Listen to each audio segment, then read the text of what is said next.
you go to Flanders, my Mario?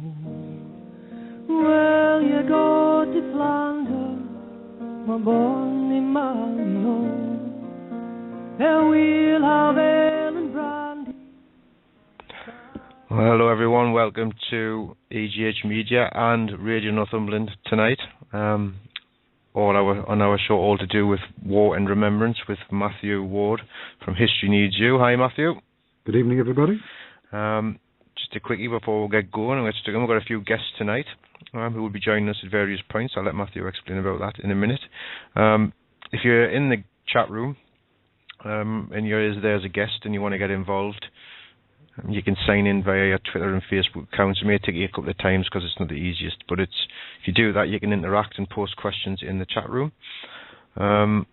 If you want to call the show, you can do that via Skype, by the little Skype button above the chat room. If you're in the States and you want to call in, which is probably the easiest way, there is a guest call-in number, which you can see along the top as well, which you can use on your Skype. You can also tweet Matthew on @HistoryNeedsYou or myself at EGH Media. If you want to ask a question, and I'll be trying to keep up to date with everything, and Matthew will as we go. We'll try our best to answer all questions. And I don't know if Matthew, you just want to explain a little bit about what's going to be happening and what guests we've got. Yeah, well, this week, November, we've marked the 95th anniversary of the end of First World War, a conflict which engulfed nearly all peoples of the world and was fought on every continent and in every ocean. And in the process of that ghastly war, something like 40 million lives were destroyed utterly, and as many more, possibly even twice that, were hurt by disease, by bereavement, and by other endless suffering. So tonight we're going to be hearing the memories of people who were in that conflict, and not just who came from Britain, but we're also going to hear from German soldiers. A friend of mine called Rob, who's a German military historian. He, if he can escape from a traffic jam in Cologne, where he is right now, is going to be speaking to us about the memory of German soldiers in the First World War.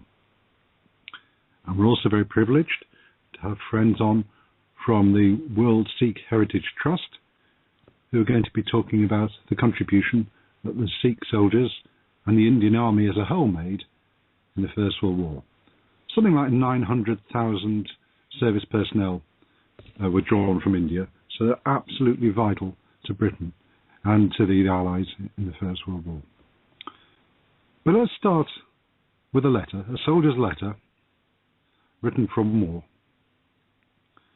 And it's a letter written by a man to his brother, who is back home. And he writes to his brother and says, "Well, I'm writing to you, even though you always neglect me and never write back. It's horrible here, it's cold and the food is awful. Your mates that you know, say hello. Please pass my greetings to my friends at home. And send me some warm clothes if you can." And he signs off with his name and hopes he'll hear from his brother again. And that letter was typical of every soldier's letter. I read letters now from friends who are on duty in Afghanistan. I read letters from soldiers in the First World War, the Second World War, Napoleonic Wars, English Civil War, and they're all very much the same. And that's what we're going to learn this evening by listening to these letters from all these different soldiers. Now, Stephen, where do you think that letter was written? What war was it? Where was he? First World War? Nope. There we go. That's a good start. I know, it was a deliberate trick, yes. I was talking about the First World War, but for a very good reason, I've started by reading a letter that wasn't in the First World War. Excellent. But it could have been. So where do you think that conflict was, being as what it was cold and miserable, and he hated being there? Somewhere near Russia, possibly? Nope. Far colder and more miserable than that. You might have to tell us. Where's more miserable than that place? Well, where you are for a start. There we go. Yeah, that letter was written at Vindolanda Roman fort on Hadrian's Wall by a Roman soldier most of 2,000 years ago. I think he did trick us. Yeah, and it's no different, is it? I mean, you read that, it's just the same as Bluey's from Afghanistan, where everyone's saying it ain't half hot mum, just as it was the letters from Burma, saying it ain't half hot mum. And letters from the trenches, it's cold and muddy and wet. They haven't changed in all that time, because the soldiers are just the same. Yes. Their lives are just the same, the comradeship, the banter is just the same, the hopes and fears. And it doesn't matter if you're a Latin-speaking Roman soldier on Hadrian's Wall. It doesn't matter if you're an Afghan soldier fighting against British and Americans now. You're the same person. You're still a human being. All you want to do is live in peace and not be embroiled in a nasty war. So there's an illustration of how war is the same all over the world and through time. And if people want to read those letters, please do visit the Vindolanda Fort, which is run by the Vindolanda Trust on Hadrian's Wall, which goes through glorious Northumberland. If you're on Twitter, you can find them as the Vindolanda Trust, and there's also the National Trust Hadrian's Wall account and the Northumberland National Park accounts. Have a look at those on Twitter, or do a bit of Googling and find out their locations, and do visit Hadrian's Wall. It's an absolutely magnificent World Heritage Site, and it tells us a lot about what it's like to be a soldier then and now. Just taking a sip of tea. Yeah, so sorry for that. Fooling you there. That's fine. That's not hard. But the First World War, for many, of course, is just the trenches. And the trenches were only one part of the war. I wouldn't say a small part, but only one part. Because to start with, in the First World War, on the Western Front, it was a mobile war, and only bogged down into the trenches after about a year or so when the movement stopped. But there was also a massive war on the Eastern Front that people completely forget about, in which Germans, Poles and Russians and others absolutely tore each other to pieces, even nastier than the Western Front. The level of casualties was absolutely brutal, and ultimately, of course, led to the downfall of the Russian Empire. So, and that set in train a chain of events which led to Hitler's downfall by the will of Stalin. So it's an example of you reap what you sow.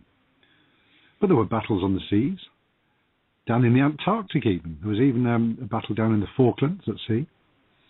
There was a battle in North America, where the Mexicans, allied with Germany, invaded North America. So wherever you were in the world, there was an effect. And just like the horsemen of the apocalypse, following war comes disease and death. And the terrible Spanish flu, which bubbled up in the First World War, claimed more lives than the military conflict itself, and encircled the globe just as the Black Death and Great Plagues of the medieval world did. So nobody was unaffected. And especially where you are, Stephen, because you're not far from a First World War battlefield that was fought in Britain. Because right at the start of the war, the German Navy raided the east coast of England in several places, including one very dramatic raid which clobbered Scarborough, Whitby and Hartlepool on the east coast of England. So British civilians died in those cities, in those towns, and the war was very much at home. And there was, what about Blythe Battery, Stephen? Because that's very close to you. That was involved, wasn't it? Yeah, I mean, I've been searching Blythe Battery today. I was just reading there was 137 fatalities in that bit at Scarborough and West Hartlepool and Whitby, 592 in total, kind of like injured as well. So it was quite a bad one. The Blythe Battery, obviously it was built in 1916 to defend the port of Blythe, where I live, and the submarine base. And I'm not 100% sure how much action it got, but I'm not sure if the ships got as far up as Blythe at the time. I seem to remember the guy saying when we did the tour. I might be wrong, so I want to put us right on that. It's quite a big setup at Blythe, and it's over about 3 or 4 different little emplacements, obviously, where the lights that went up, obviously the battery itself, and like the watchtower place, which you can all go into. Again, if anybody's interested, if they just go on blythebattery.org.uk, you can find out more what they've got going on, because I always have stuff going on all the time. It's a good place. Oh, that's good. So that's just north of Newcastle in the northeast of England, isn't it? Yes, just along the coast, up the coast from Whitley Bay. If people know where Whitley Bay is, just up the coast. Oh, no, you don't know what Whitley Bay is? You've missed out on one of the coldest places in the universe. Apart from Blythe. That's the next one. I was on holiday in Whitley Bay in 1974, and I've still not thawed out. But it's not as bad as the Arctic convoy, so we shouldn't complain. No. I was just going to say quickly again, there's some guests in the chat room. If you sign in with your Twitter and Facebook accounts, you can ask some questions. And again, on Twitter, anybody wants to ask any questions, just send it to @HistoryNeedsYou or @EGHmedia. And I know the guys from Radio Northumberland who are listening as well. If they've got, just do the same thing. Just send that straight over, and we'll try and answer your questions, or Matthew will. So where do you want to go to next, Matthew? Oh, I've got a message from Rob. He's closing on the next and final Autobahn at the grand speed of 2 meters a minute. So yes. Eventually we'll have Rob with us. Let's take in our first guest from the World Sikh Heritage Trust, and that's hear the memories of the Sikh soldiers in the First World War. Yes, well, I'm just going to try and get Deepak on the show here. Let us see. At the start of World War One, there was an immediate need for soldiers, because the British Army at the time was actually quite small, or relatively small. And so they sent a small army over to France and then called for reinforcements. So the biggest pool of reinforcements available was the Indian Army. So Indian soldiers were immediately dispatched over to France, both cavalry and infantry, and they fought with distinction all the way through the First World War. And we have our guest on the line. Good evening, are you there? It's Karamjit, Tim from the World Sikh Heritage Trust. Matthew, Stephen, what a wonderful discussion on the tragedy of war. We're thoroughly enjoying actually listening to whatever you have said so far. Thank you so much for joining us. Yes, thank you. We're all in debt to the Indian Army in both the First and the Second World Wars, in which the Sikh forces played such a noble part. And without their contribution, we wouldn't be sitting here in freedom now. So it's something that we both will always remember. Indeed, I think it was quite a historic contribution on part of the Indian forces, especially at a time when India was being colonized by the British. But as you rightly said at the start of the show, Indian soldiers were recruited in very large numbers, and amongst them were the Sikh contingent. Only 2% of the population, but 20% of the British Army of India. So that was again quite a major contribution on part of the Sikhs. The interesting thing, Matthew, is that perhaps you will know why the British recruited the Sikhs in such a large proportion. Well, this was down to a belief, an incorrect belief, in a theory called the martial race theory. There was a big movement right across Europe and the West in the 19th century that sprang out of Darwinism that believed that some people were better than others. And the concept of basically was institutionalized and a scientific veneer over racism. So it categorized different peoples of the world in order of their different perceived abilities and skills. And the British and India defined the different peoples of India in different ways, dismissing some as primitive savages, praising others as scholars, and the Sikhs were known as a martial race, particularly known for their soldierly qualities. The theory, of course, was complete twaddle, because all peoples of India are equally adept at being soldiers, as scholars, as engineers and scientists, but this was just the prevalent theory in Britain and Europe at the time. But as a result, the Sikhs made a disproportionate contribution to the army in the First and the Second World Wars. I mean, has the 1857 Indian Mutiny anything to do with that, in terms of, because they were already in existence in large numbers after the Indian Mutiny of 1857, and hence when the First World War came, they were already a large contingent of the Indian armed forces. Oh yes, that is a true origin. Yes, during the Indian Mutiny, I mean, although in British history books it's called an Indian Mutiny, it was of course the start of a very important passage in the Indian independence movement, because Britain had absolutely no right to govern India. So it was a perfectly legal mutiny in that sense. Right. But generally speaking, the Sikh regiments supported the British Indian forces during that time. Yes. And so they had a very long association. But it goes back a bit further than that, of course, with the way that Britain adopted a smash and grab, divide and rule approach, not just in India, but of course in Africa as well. And nations and peoples who had put up a particularly strong fight, as soon as a peace had been achieved, generally by foul means rather than fair, they were then recruited to be in British forces. And the ones people know about most are, of course, the Sikhs and the Gurkhas of Nepal, both of whom had resisted the British Army extremely effectively. And in the case of the Sikhs, the Sikh kingdom was only undone by an act of treason. Consequences, of course, are still with us today. You're quite right, actually, about describing the life of a soldier in trenches. And of course, this was an experience not of the Sikh soldiers or any Indian soldier. There's a lovely quotation that I have here on trench life by a Sikh soldier, and he says, "I am now about to return to the trenches. There is no hope that I shall see you again.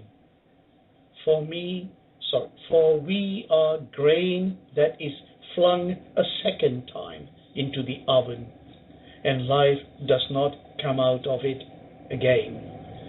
This is fascinating. I mean, the way a Sikh sees life is that the first time the seed is flung into the oven is this earth, where, of course, a human being nurtures. And then during a time of a war, especially under German fire, the seed was again thrown into the oven. And the soldiers writing home back, saying that this time life will not return. These were the sort of touching letters that they wrote home, but yet they found life was quite comfortable. They felt that they were well fed.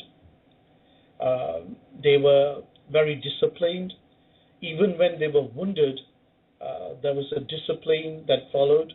Some of them were very proud to be in a hospital in Brighton, which was perhaps a property that then belonged to the king.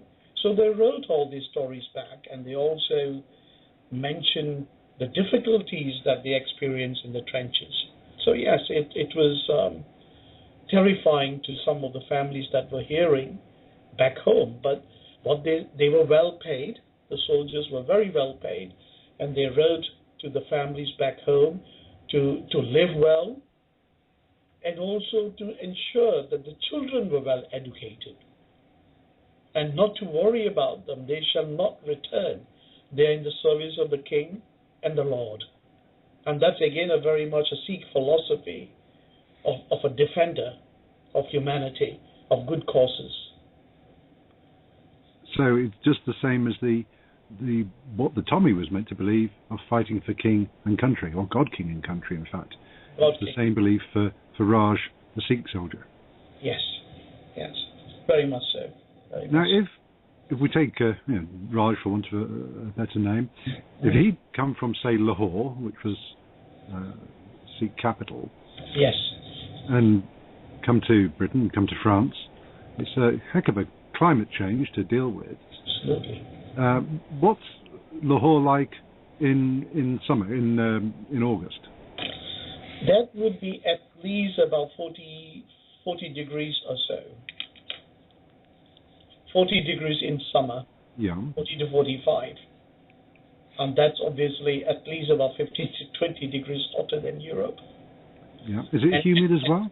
So it'll be probably about maximum of about 4 to 5 degrees, not minus 10 or minus 15. So that's again, and the deserts of Mesopotamia were harsher than perhaps the Sindh desert. So life was tough. But again, for a Sikh, the tolerance levels were very high. They had fought the Afghans in very difficult conditions through the Khyber Pass. They had shut the doors of invaders for centuries. India was invaded well before the time of Alexander the Great. And that stop into India, that Khyber Pass was only shut around late 1700s. And it was the Sikh soldiers that fought the Afghans very well. So even going through those very harsh, difficult conditions in Europe were bearable. They did say it's cold, but they said, oh, well, we are provided with lots of warm clothing. There's plenty of milk. Milk is in abundance. They don't drink water here, the soldiers wrote back to India. They said they drink what's called apple juice, cider, and they preserve them in sort of big barrels. So there were a lot of good stories also they had to tell, because they were well looked after. The king was looking after people very well. I remember reading one letter from a Sikh soldier talking about the way that the women in Europe treated him. Yes. It's quite amusing, saying that they're very accommodating, but they don't put their legs over your shoulder like they do in India. That's right. Very interesting you said that. There was also one soldier writing back and saying, look, it's very different from India. There's no pressure of arranged marriages. You choose your own wife. So he was rather delighted that you had, you could make that decision where you chose your own partner. So there were many good stories they had to write back. Yeah. Yes. So there are longer term repercussions, just like in Britain with the women going into the factories, that had longer term repercussions with the pressure on the women's vote. So the same with the Sikh soldiers, they took that pride and independence back to India, and it led to eventually to Indian independence, didn't it? Yes, indeed. And there's some lovely quotations actually here, Matt, to stay with from the British Army. Yeah. There's a quotation here that I have commemorating Lieutenant Colonel Jackie Smith of the 15th Ludhiana Sikhs in the Memorial Gates Pavilion in London.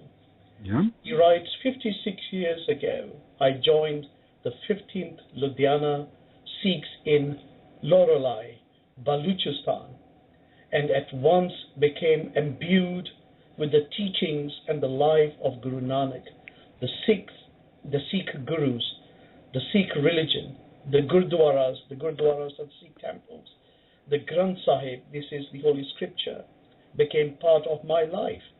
The British and the Sikh officers of the regiment were convinced that religion was an important factor in the makeup of good soldiers, and we fostered that in every way possible. This is an extract from a speech by Brigadier the Right Honourable Sir John Smith, Battalion VC, at celebration of the 500th birthday anniversary of Guru Nanak at Grosvenor House, London in December 1969. What a wonderful quotation this is. That's amazing, isn't it? Yeah. So he'd gone to India and he'd gone with an open heart and humility and learned from it. Yes, that's wonderful. That mirrors my own grandfather. My grandfather went to what was then India, Karachi, at the start of World War II. Served in the Royal Air Force throughout World War II, mostly in Karachi. And he came back a great supporter of Indian independence and a great admirer of Gandhi especially. So it is something that happened. It wasn't all... Oh yes, although society there was very polarised, it wasn't total polarisation. There were people like my grandfather and this general that you mentioned who did have a great admiration for the people they were living alongside. It's interesting that a lot of the Sikhs, they feel their contribution towards Indian independence has not been recognized. If you look at independence from the Mughals, what happened to the Mughal Empire? Mughal Empire fell because the Sikhs happened. Had the Sikhs not happened, I don't think the Mughal Empire would have fallen. And the Sikh Empire was established by Maharaja Ranjit Singh. Is it his birthday today? Yeah. Well, happy birthday. Okay. Thank you.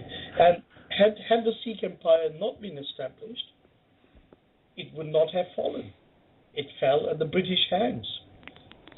And because it fell at British hands, 1857 happened, the Sikhs were recruited in very large numbers.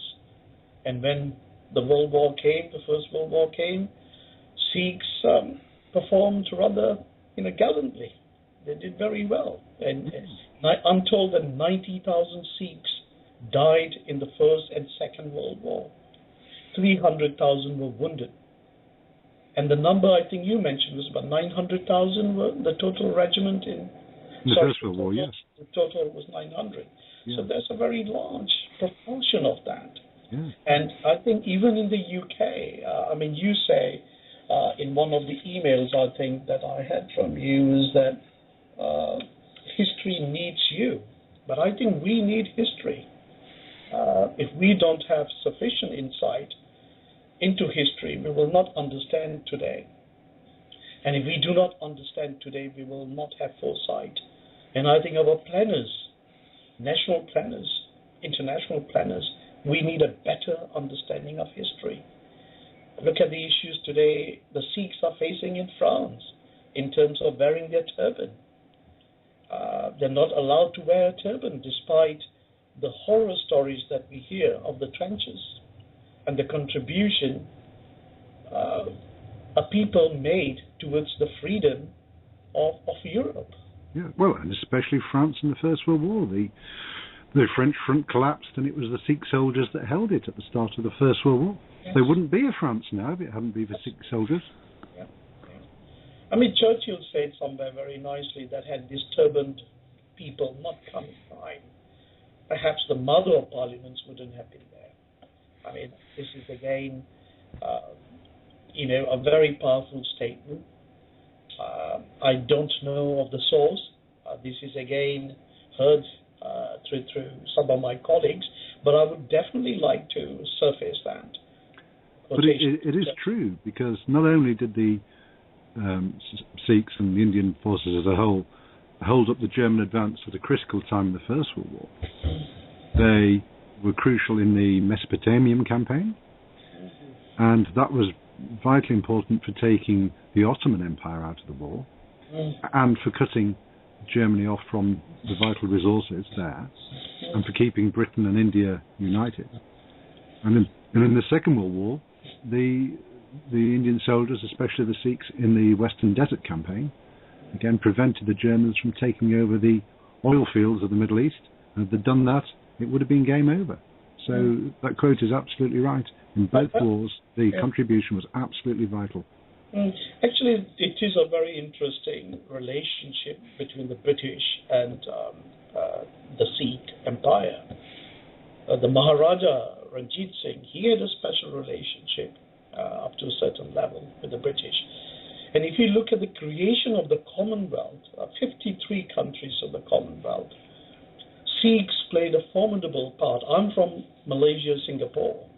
That's where I come from, been in the country for 40 years here now in the UK. But if you go to the police headquarters in Singapore, or the military, the defense headquarters, you will still find a Sikh temple there, or a Gurdwara. You will not see a church, or a Hindu temple, or a mosque. The same goes for Hong Kong. If you go to the police headquarters, even now in Hong Kong, you will see a Gurdwara there, a Sikh temple. I was there in 1987. So even now, all the years after the People's Republic have taken over, the Sikhs are still there in force in the police service. I was speaking to somebody from the British Army Museum, and he said they have got collections of the opium treaties with China. And these are taking place in perhaps Shanghai or Canton or Hong Kong. And behind the officers in charge will always be standing a Sikh soldier. And that is in China. So as the British Empire expanded, as the Commonwealth expanded, I think the Sikhs had a huge contribution to make even before the First World War. So their contribution in Mesopotamia, in Africa, in developing Malaya, Burma, Singapore. So there's a huge history. I think that the strength was recognized by the British very earlier on. Punjab itself was the last state to fall to the British in India, almost after about 250 years of colonial rule from the south. So there's quite a unique bond between the Sikhs, and I think we need to definitely revisit history to make our British population aware of the Sikh contribution.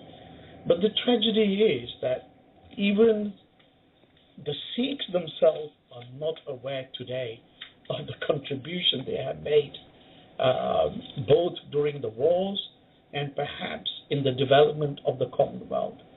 How are the other fellow communities to know if the Sikhs are not even aware? That is the tragedy. Yes, I noticed that. Sorry. So I noticed that when I was making a film recently. Well, I wasn't making a film. I took part in the making of a film about suffragettes in Birmingham a century ago. Mm. And 2 schools from Birmingham were involved. And they had not been told that Princess Sophia Duleep Singh had been a leading suffragette, and she had a group of Punjabi women around her who were leading the campaign as suffragettes. And that was such an important story, and they'd not been aware of that at all. Now that's exactly our mission of the World Sikh Heritage Trust, is to bring to surface some of this sort of contribution, which will bring communities together. It will bring greater harmony between the communities. And I think understanding of history, history doesn't need you. I think we need history to understand the relationship, that bond that has developed over centuries between the communities. We are becoming a very multiracial, multicultural society, and I think we definitely need to do more of this work. Yes, working in partnership. As we both know, unity is strength. We both support and help each other. Can we close this section with another quote from the First World War, if you have one to hand, please? Yes, definitely can.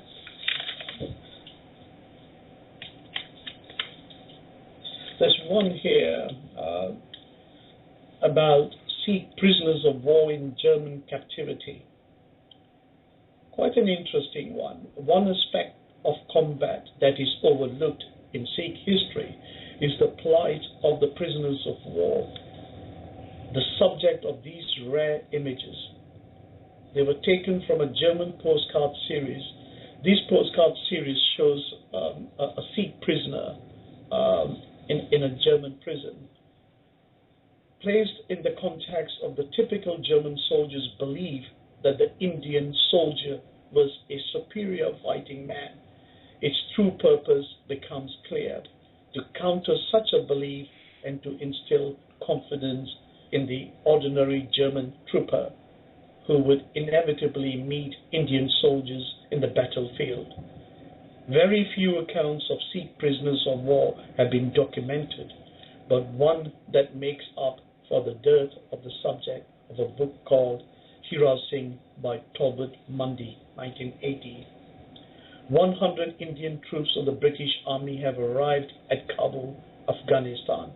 After 4 months' march from Constantinople, the men were captured in Flanders by the Germans and were sent to Turkey in the hope that, being Mohammedans, they might join the Turks. But they remained loyal to Great Britain and finally escaped, heading for Afghanistan. They now intend to join the regiment's depot in India. So it is reported, New York Times, July 1915. And Matthew, lastly, I would like to read something here from Marshal India F. Yates Brown about the Sikhs. He says, a remarkable people, the Sikhs with their 10 prophets, 5 distinguishing marks, and their baptismal rites of water stirred with steel, a people who have made history will make it again. Thank you. Thank you very much. Thank you. And thank you, Matthew, for the excellent work that you are carrying on in bringing historical life to the ears of the mass population of the world around. I know this station has got listeners all over the world, and I think you are doing a wonderful job actually bringing history to the attention of the masses. Thank you very much. Thank you, sir. It's been wonderful to hear your wisdom and your long-sighted views. Thank you, sir. Thank you. Thank you. Well, that was excellent. Are you still there, Matthew? I certainly am, yes. I'm trying to absorb all we learned there. And then that last story, do you realise that there were 100 Muslim soldiers, part of the Indian Army, captured in the Western Front, shipped via Germany all the way to Turkey, the Ottoman Empire. Then they escaped and marched on foot from Turkey all the way across through Afghanistan to India.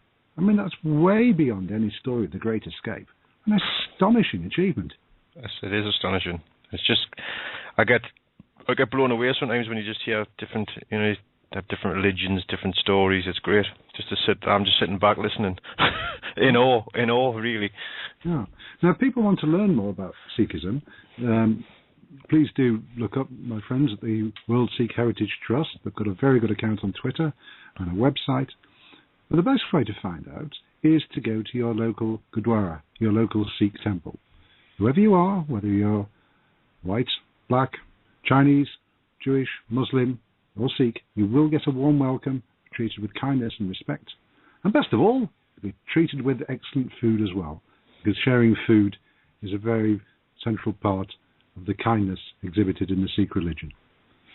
Well, so how about a song now, Stephen? Yes, I was just going to quickly say if the Twitter address is @SikhHeritage, so everyone wants to check that out. But we're going to go for a song now, and I think we're going to have, I pronounce it right, The Last Leviathan by Fisherman Friends. Do you think that's all right?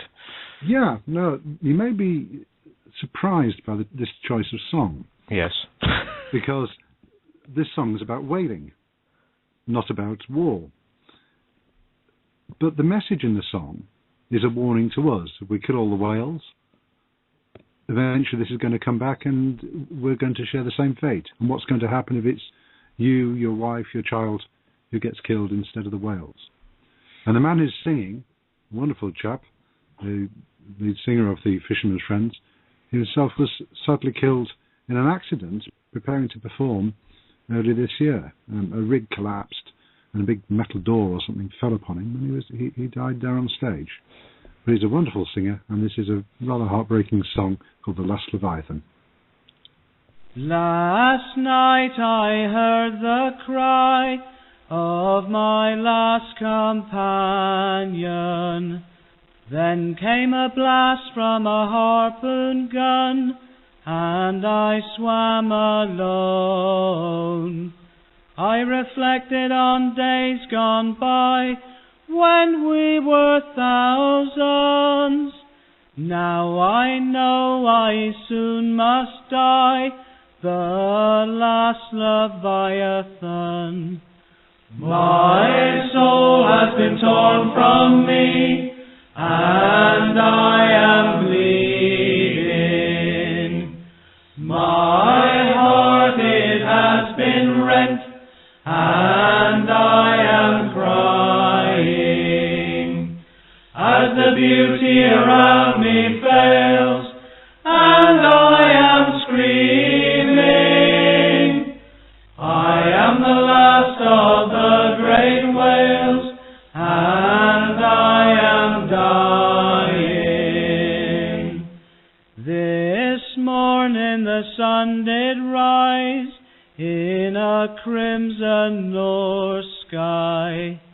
The ice was the colour of blood, and I heard the wind sigh. I rose up to take a breath, it was my last one. From a gun came the roar of death, and now I'm undone. My soul has been torn from me, and I am bleeding.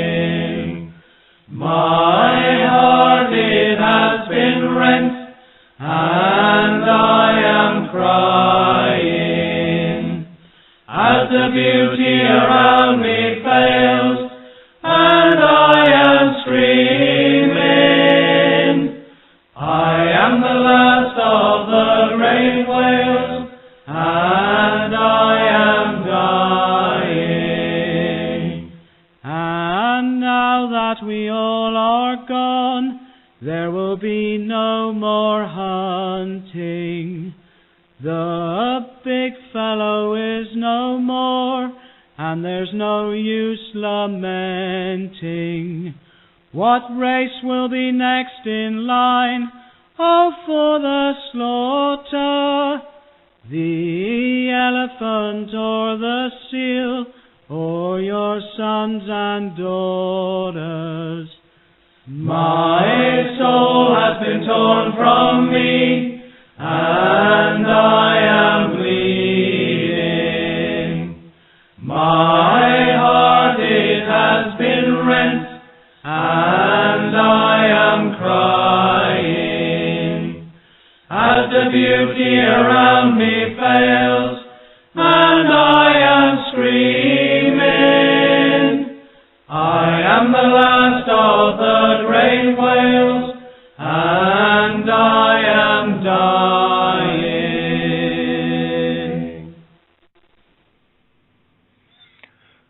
Well, welcome back everyone to AGH Media and Radio Northumberland. Radio Northumberland is here with us until 9 o'clock, and you can find them on Twitter at @rnorthumberland. We're here doing our War and Remembrance show with Matthew Ward. Hi, Matthew. Good evening. And that's a nice song. That's the first very, time very beautiful, but heartbreaking, isn't it? Yes, it's the first time I've heard it all the way through. We're still waiting for Rob, bless him, to try and fight his way through the traffic. But I don't know. Again, at the chat room, guys, if anybody's got any questions, anybody in the chat room, there is some guests in there.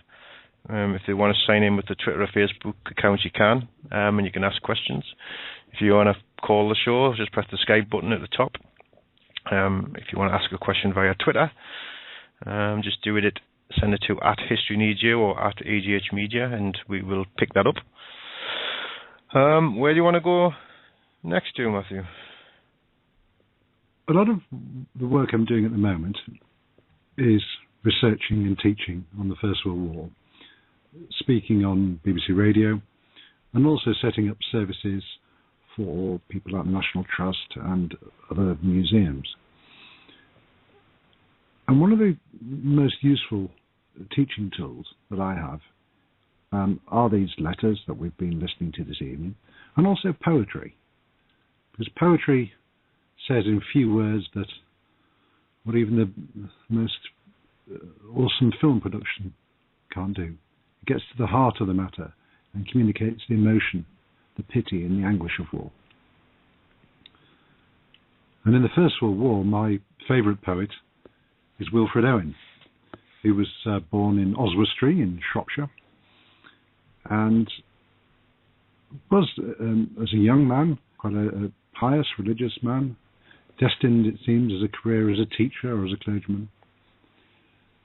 But then when the balloon went up in the First World War, he joined a very famous regiment called the Artists' Rifles.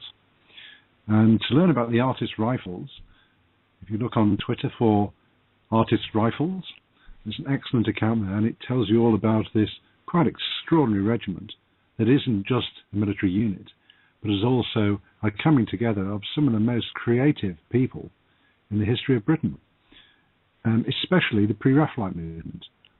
Many of the great painters and poets and writers of that movement were also in the Artists' Rifles. So it had a very big effect on the country, not just as a military unit. But after that, he became an officer in the Manchester Regiment, who were in the thick of the fighting. Initially struggled with that because he was a genteel chap, and being thrown in with a load of scallies from Manchester was quite tough for him. Hey, you're all right, Wilfred. But he got through that, and although he was quite badly injured and suffered from post-traumatic stress disorder, he did elect to return back to the front line because he thought and he knew that his men needed him. He could have escaped, he could have chosen to take medical leave, but he knew where his duty lay, and so returned, sadly, to his doom, and was killed almost exactly 1 week before the end of the First World War on the 11th of November. So he died on the 4th of November, about 11 o'clock in the morning. Now, this is one of his poems. I love all of his poems, but this is one of the shorter ones. He wrote this about the people he saw fall, but eventually, of course, this poem was for him as well, and it's called Anthem for Doomed Youth. What passing bells for those who die as cattle? Only the monstrous anger of the guns. Only the stuttering rifles' rapid rattle can patter out their hasty orisons. No mockeries now for them, no prayers nor bells, nor any voice of mourning save the choirs, the shrill, demented choirs of wailing shells, and bugles calling for them from sad shires. What candles may be held to speed them all? Not in the hands of boys, but in their eyes shall shine the holy glimmers of goodbyes. The pallor of girls' brows shall be their pall, their flowers the tenderness of patient minds, and each slow dusk a drawing down of blinds. So Wilfred Owen wrote that, and eventually the blind was drawn back on his life. But it wasn't just the poets that we know, Wilfred Owen, Siegfried Sassoon, Brooke, McRae, but the poets of the other nations involved, not just Germany and France, but of course the Sikhs that we were listening to earlier, and the Muslim soldiers in the British Indian Army who were writing poems as well. And this is a poem written by a Muslim soldier in the First World War. Early on, I think probably 1914, he wrote this. Now, originally I was going to have a friend read this out on air in Urdu, but it is a Muslim festival today, so she's celebrating the Muslim festival and isn't able to be with us. So I hope she's listening over in the Middle East, where she lives at the moment, and thinking of her tonight. So this is the English translation, and it says, although the self of the Kaiser must be eliminated, your sword fire should not consume the garden of culture. In the temple of your heart, let the lamp of grace remain burning. Your swords should not be stained with the blood of the innocent. This barbarity makes nations destroy themselves. Murder of the innocent is hell for a soldier. What an extraordinary poem that is. A Muslim soldier in the Indian Army in 1914. And that's a poem that really should be, I think, taught in every school. It's quite a poem. And quite a contrast to what was being fed, the propaganda that was being fed to both the Indian soldiers and the British soldiers. And Wilfred Owen's poem, Dulce et Decorum Est, is of course a comment on that. Because Dulce et Decorum Est was written in big letters on the wall of the chapel in Sandhurst, the military college that still exists today. So in that chapel, where the officer cadets used to go and learn how to be officers, they were being told that it was right and proper to die for their country. And that was the lie that they were fed and forced into the trenches with. But here's a poem by a soldier from India countering that. There are better ways of life. And hopefully, if we can get Rob on the air, I don't know if yes, I don't think Rob here yet. I'm just going to have a little check, guys. Are you there, Rob? No. Rob's still not back home yet. He's still obviously out and about on the autobahn. Okay, well, let me tell you a story about the reason why I've got Rob involved. It's a very special story, and it's very personal to me. I've learnt a great deal of the First World War, not from books or films, not from the internet, but from the people who were there. I grew up in a village, a very old traditional village, a manorial village, where there were quite a few people who'd served in the First World War. And one of those was a lovely gentleman called Walter. Now, Walter was a funny, kind man, very short, just over 5 feet tall, so 5'1", 5'2". He loved nothing more than gardening, cricket, playing dominoes, and going to church and singing hymns. And when I met Walter, he was, what year would it be? He'd be well into his 70s. He'd be in his mid-70s. And I would be about 5 years old. And Walter was the bell ringer at church. And I, in my charming 5-year-old way, which I don't seem to have grown out of, said to Walter, well, you're very old. Who's going to ring the bells when you die? And Walter just laughed and said, well, I better teach you then. So Walter, because he was childless, so had no children or grandchildren, adopted me as his grandson. And we were rather inseparable. Where other children were going around kicking a football, I used to go around to Walter's house and drink tea and listen to his stories. And he'd tell me the stories of his life in the trenches, of his life working on the farms in the early part of the 20th century, before the First World War, and all the adventures he had. And one of them has stuck with me. And this was when Walter was in a very famous regiment called the Leeds Pals.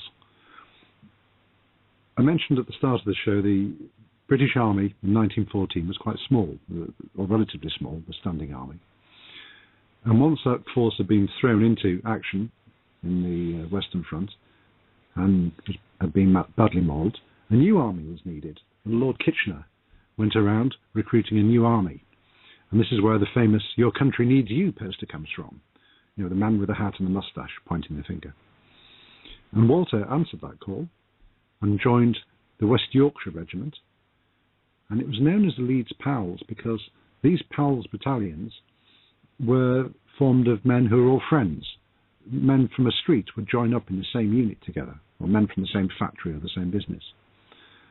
And all over the north of England, these Pals regiments were formed, places like Accrington, Warrington, Leeds, right across that area. So left their terraced houses and off they went to war.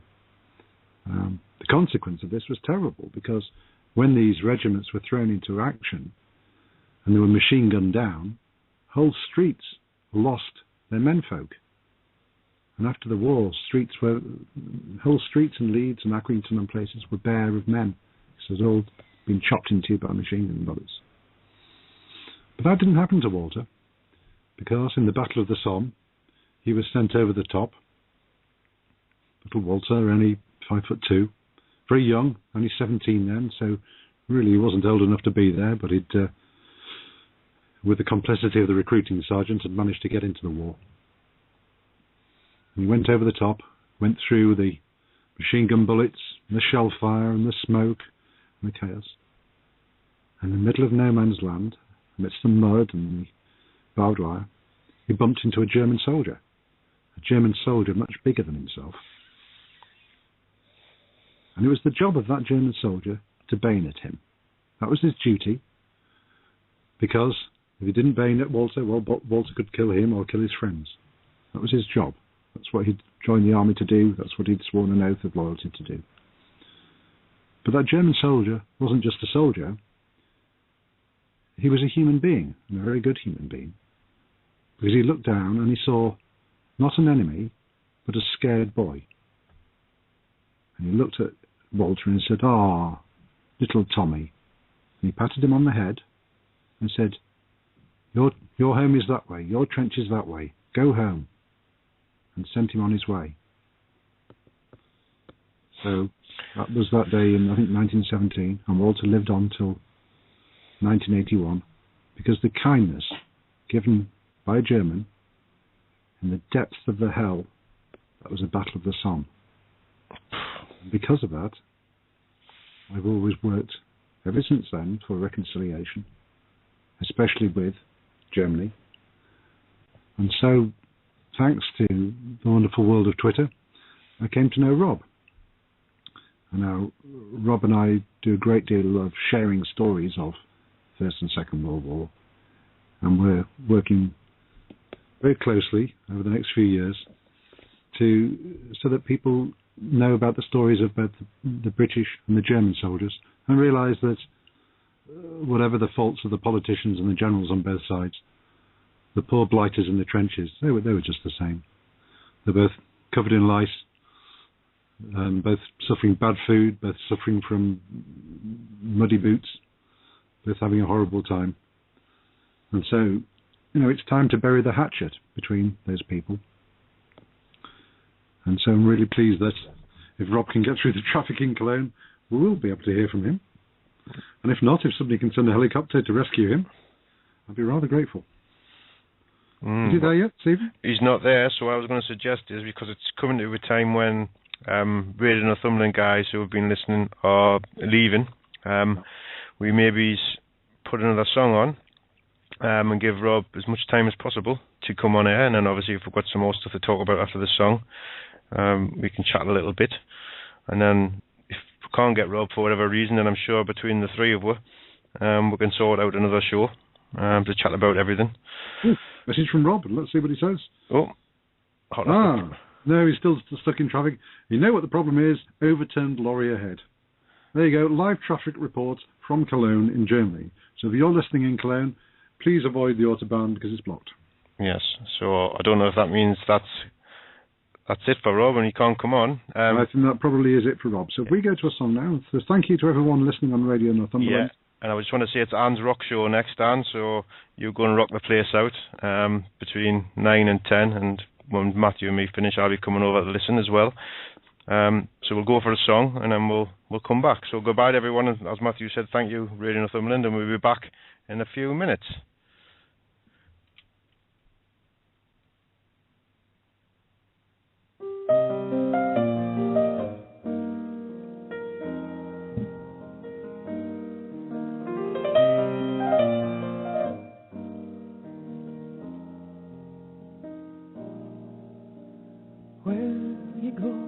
Flanders, my Mario. Will you go to Flanders, my bonny Mario? There we'll have ale and brandy, dark and sugar candy. Oh, will you go to Flanders, my Mary home?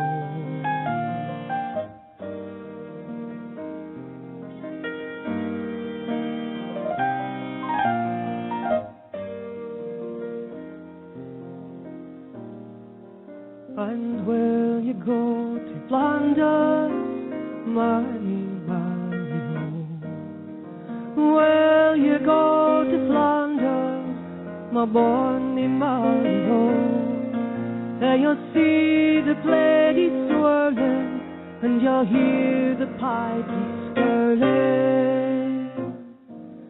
Oh, will you go to Flanders, my Mary home?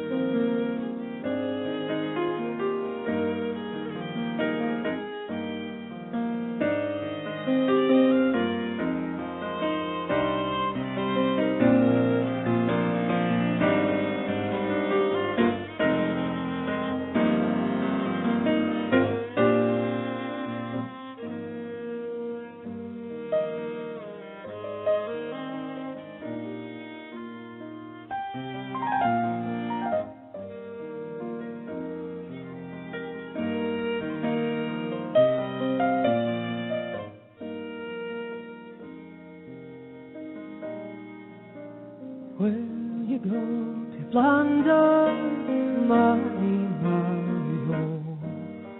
To see the bold commanders, my bonny Mary home. There you see the bullets fly, you'll hear the ladies cry, and the soldiers, how they die, my Mary home.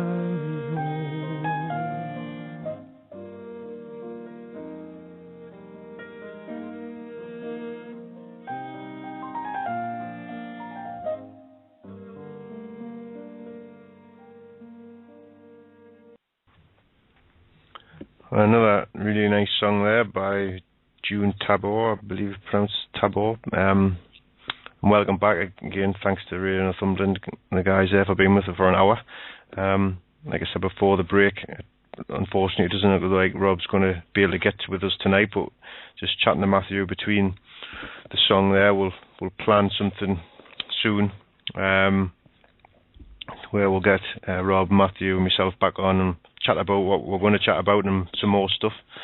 But I think Matthew's got some more poetry to read out, which would be great. Yeah. And also, what I intend to do on the anniversary of Walter's deliverance from death, I want to make a pilgrimage from Walter's Garden up in Yorkshire to where the village where the soldier was from who spared him. I mean, we don't know who the soldier was. There's no way of knowing. But I'm going to work with Rob to work out which unit was most likely opposite where Walter was stationed at that time, and try and pick a village where soldiers were lost and take flowers from Walter's garden and put them on the war memorial in Germany, wherever that soldier was from, and make peace after a century. So no Walter would want that. He didn't bear any malice towards the Germans as a result of that. Here's another poem from Wilfred Owen that tells of the pain of loss, seeing one of your friends die in war. And it's called Futility. Move him into the sun. Gently its touch awoke him once, at home, whispering of fields unsown. Always it awoke him, even in France, until this morning and this snow. If anything might rouse him now, the kind old sun will know. Think how it wakes the seeds, woke once the clays of a cold star. Her limbs so dear achieved, our sides, full-nerved, still warm, too hard to stir. Was it for this the clay grew tall? Oh, what made fatuous sunbeams toil to break earth's sleep at all?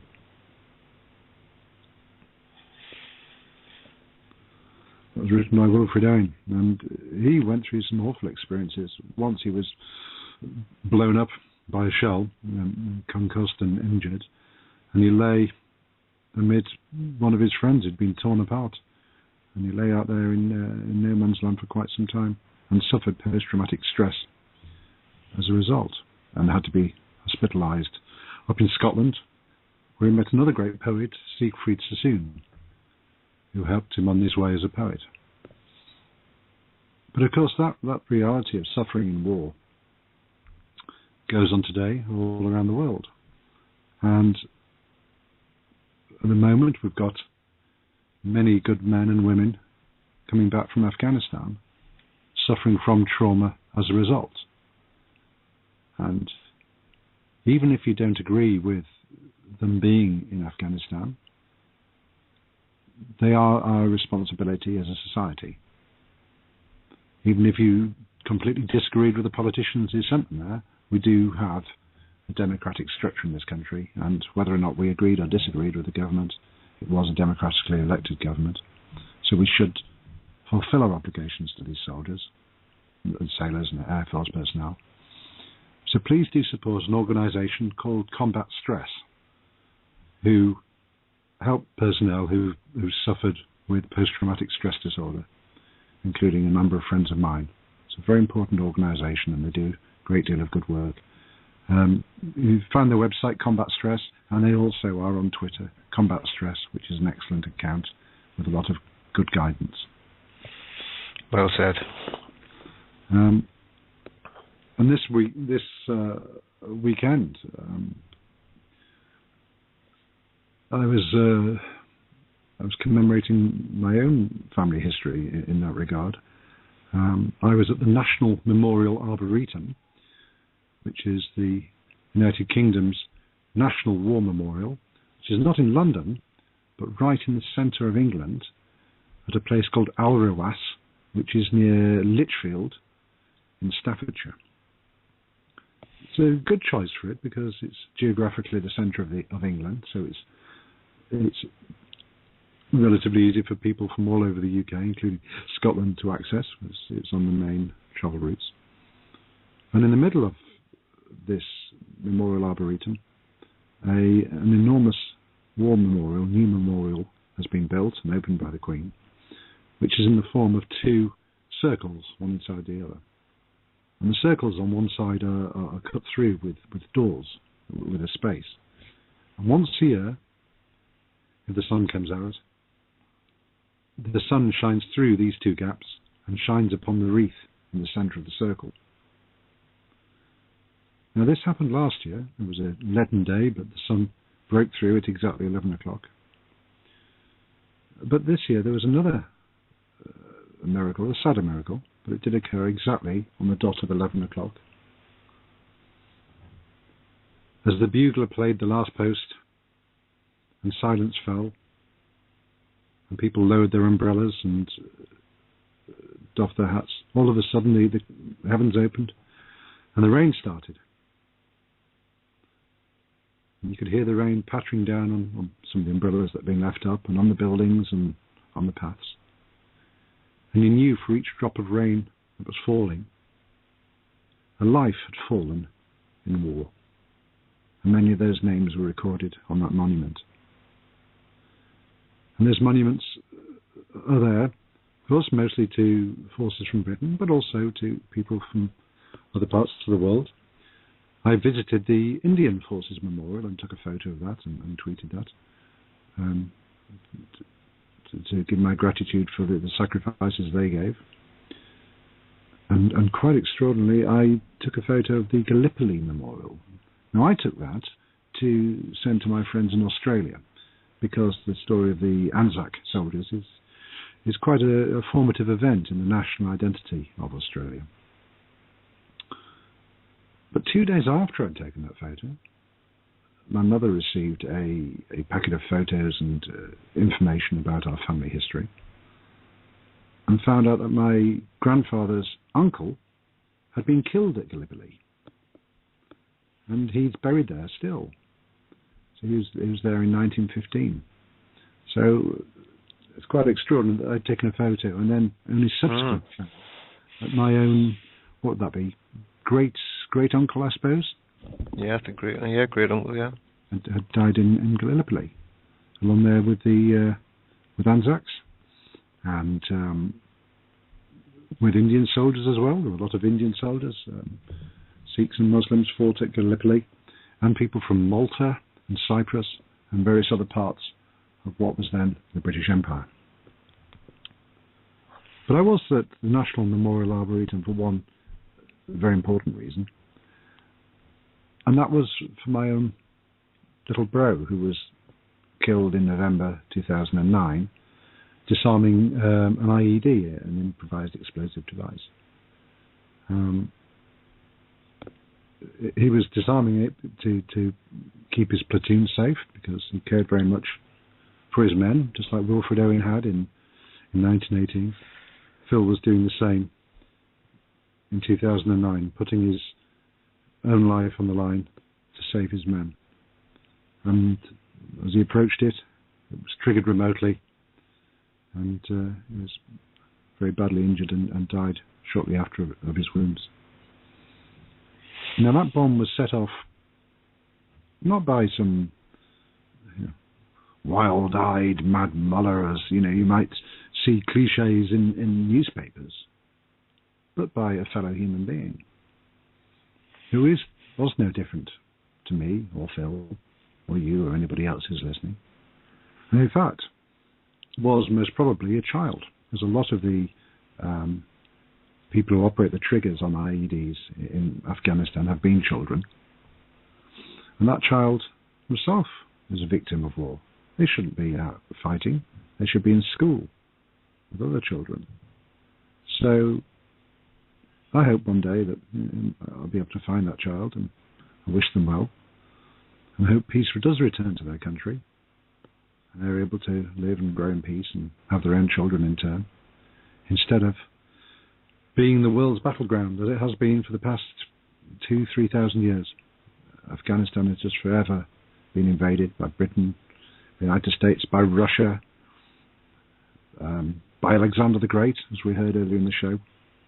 So one day we can hope that there will be peace in Afghanistan, and children will not be operating the triggers of bombs, but will be operating pens and computers and living the same lives that we live here.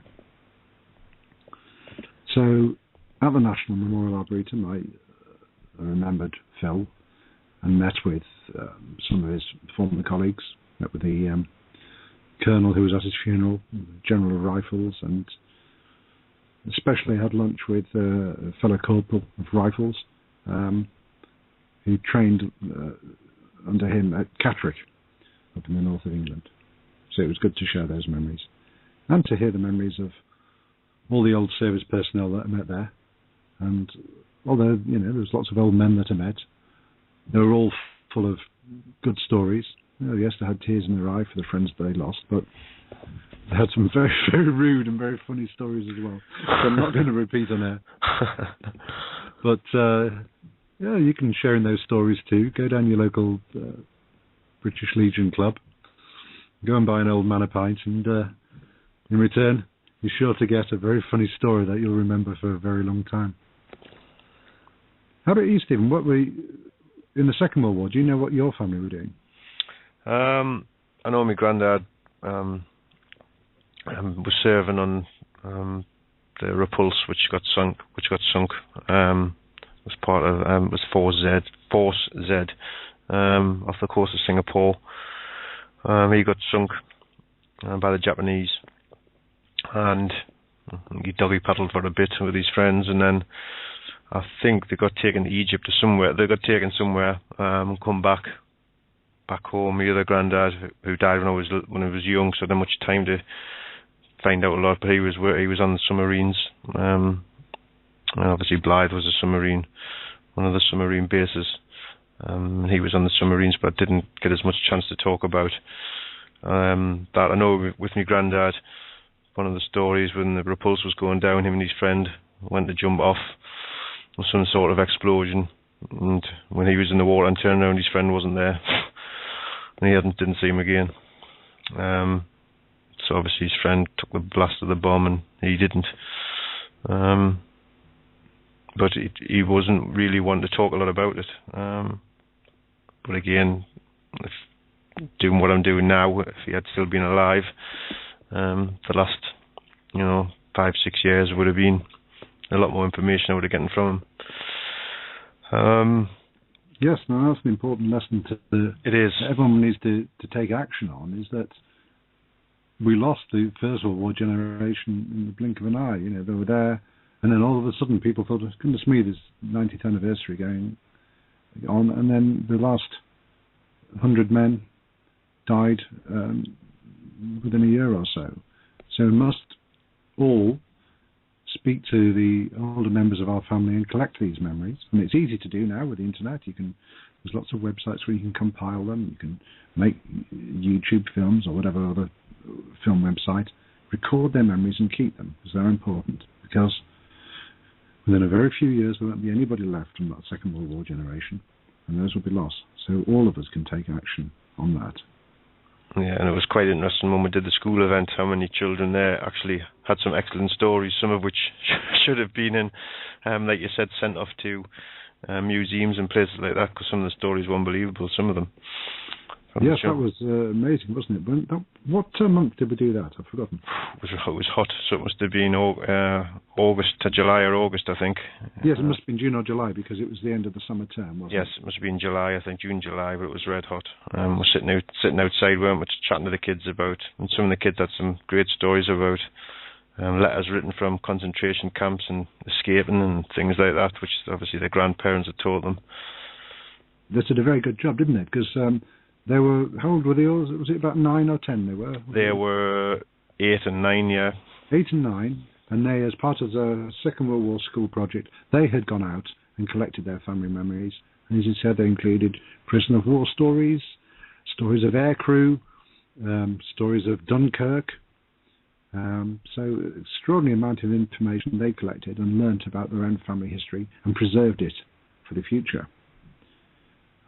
Remember another story I learnt at the National Memorial Arboretum on Sunday. Well, I was looking at Phil's name on the wall. A few yards away from me was a old soldier, and he was looking at a name on the wall, just standing there by himself in silence as I was. And I noticed that he had a rifleman's badge on his blazer, so I went up to him and begged his pardon, asked who he was and who he was there for. And he was there for his friend, Pete Eastow. Pete Eastow was, he said, wasn't a startling soldier, he was just an ordinary, decent, dependable bloke. Nothing startling, just a decent, ordinary bloke. And he'd served under him in Northern Ireland. And one day in 1971, they got into conflict with not the IRA, but Protestant paramilitaries who had opened fire on them. And as the Protestant paramilitaries were opening fire on the riflemen and the RUC, they were, quite ironically, singing God Save the Queen. So it's quite an extraordinary thing to sing God Save the Queen and shoot at British Army and the RUC, but that's what they did. And this man said that where he was standing, right next to him, an RUC officer got shot in the middle of his body with a big gun and just went down like a sack of spuds. That was the end of him. And 100 yards away, young Pete was hit. So he ran over to Pete and held him as the blood and life ebbed away from him. And only 24 hours before then, Pete had become a father for the first and of course, the only time. So he said to his mate, will I see my son? And he said to him, of course, lad. And Pete closed his eyes and died. So that Pete Eastow's son just a little younger than me. And so I made a compact with that soldier that whenever he goes to the National Memorial Arboretum, he's going to go and say hello to Phil as well as Pete. And when I go, I'll say hello to Pete as well as Phil. So we'll both look after each other's friends. It's a wonderful thing. It is nice. It's nice. Well, like I say, we've come just about right to the end of the show. It's been a great show. Am I allowed one more poem? Yes, you're allowed one more poem. Of course you are. Okay. Now, I was going to read out a letter from Edith Cavell, a nurse who was executed in the First World War, but that's rather a long one, so I'll read something shorter instead. He says, desperately searching through the things he was going to read. Oh, I know where I put it now. This, strictly speaking, isn't a war poem, though it is a poem that mentions war. It's written by Robert Louis Stevenson. Now, today's Robert Louis Stevenson's birthday, and there's lots of activities all over the country, especially in Edinburgh, commemorating his life. Most people just know Robert Louis Stevenson for Treasure Island, Kidnapped, and the curious case of Dr. Jekyll and Mr. Hyde. But he was also a great travel writer, great adventurer, and above all, a poet. So I've been recording some of his poems today and sharing those. And it's quite a sad one that fits with the sombre mood of this evening. And it's called Death to the Dead Forevermore. Death to the dead forevermore, a king, a god, the last, the best of friends. Whene'er this mortal journey ends, death, like a host, comes smiling to the door. Smiling he greets us on that tranquil shore, where neither piping bird nor peeping dawn disturbs the eternal sleep. But in the stillness far withdrawn, our dreamless rest forevermore we keep. For as from open windows forth we peep upon the night-time star beset, and with dews forever wet, so from this garish life the spirit peers, and lo, as a sleeping city death outspread, where breathe the sleepers evenly, and lo, after the loud wars, triumphs, trumpets, tears, and clamour of man's passion, death appears, and we must rise and go. Soon are eyes tired with sunshine, soon the ears, weary of utterance, seeing all is said, soon, racked by hope and fears, the all-pondering, all-contriving head, weary with all things, wearies of the years, and our sad spirits turn towards the dead, and the tired child, the body, longs for bed. And that's by who died only a little older than me.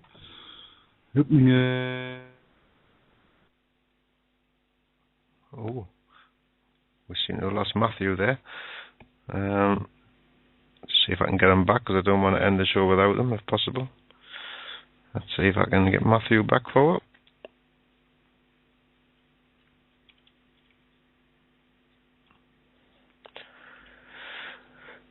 Again, while I'm trying to get Matthew back, it's a big thank you to everyone that's been listening.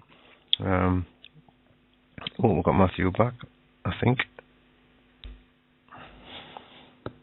I've had no technical difficulties tonight, right till the end.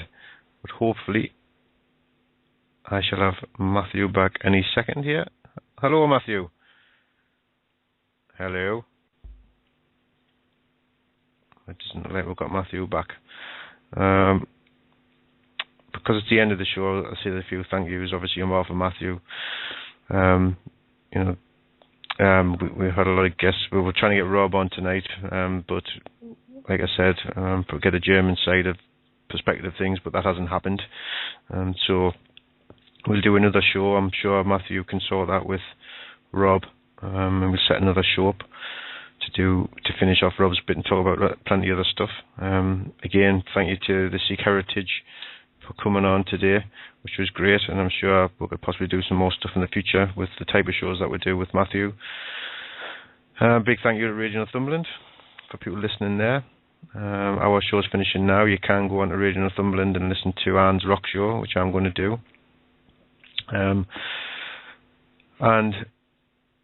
the Radio Northumberland listeners, thank you. Everyone that's been listening from Facebook or Twitter or anywhere else, again, thank you. If you want to listen to any of the shows, if you go to www.blogtalkradio.com/EGHmedia, you can listen to all the shows. If you search EGH Media on iTunes, we'll come up there. If you want to find more out about Matthew, at History Needs You or www.historyneedsyou.com. I'm just checking that website address just to make sure I've got Matthew's www.history, because jail it'll kill us if I get it right.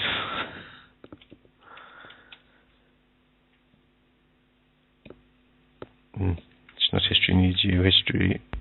Let's find this. I am, just a little bit of plug-in, going to be doing some DJing for, it is historyneedsyou.com. I did have it right.